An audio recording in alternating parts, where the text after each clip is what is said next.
In 2003, a group in Harvard, and including a Canadian group in Toronto, identified a very severe mutation in a particular protein that caused early form of heart failure and death at the age of 25. We were studying this mutation in the lab, Kathy and Delane, members of my team, and using test tube-based research, trying to understand what was wrong with this particular mutation. And we discovered a new mutation that hadn't been found before that behaved in the same way. So we tried to connect our test tube research with what was happening in the patients, and we predicted that this mutation would eventually be found in heart failure patients. So we submitted our paper to a scientific journal.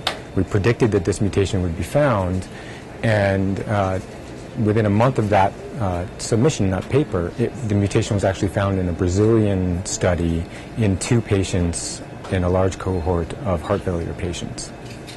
So normally for basic research, this type of discovery, you would expect 5 to 10 years before it was ever validated at the level of patients.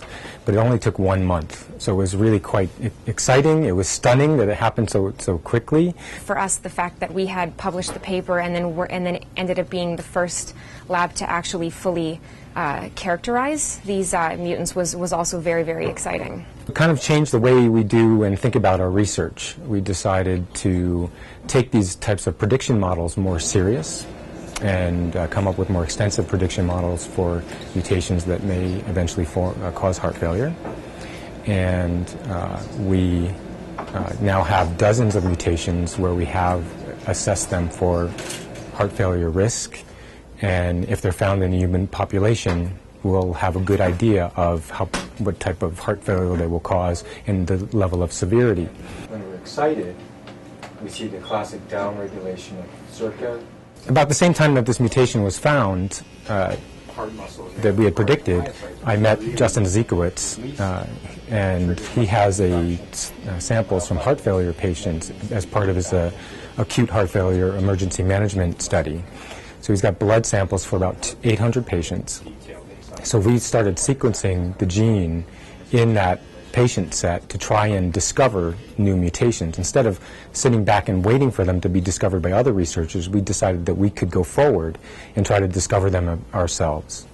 And so this was a really exciting turn of events. I'm a biochemist and structural biologist, and my first thought is not to sequence patients' genes. So it's been a real research transition in the lab here, change in the way we think about things. We'd like to see that prediction models become reality, that patients at risk for heart failure, this gene would be sequenced from an early age.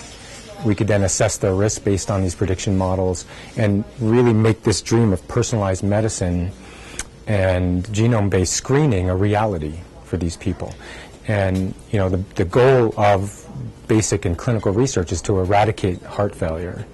And heart failure, as you know, is a complex disease. There's many root causes, so it's not just one problem, it's many diseases. But we feel like this will be one first step towards eradicating disease for some particular patients that have these mutations.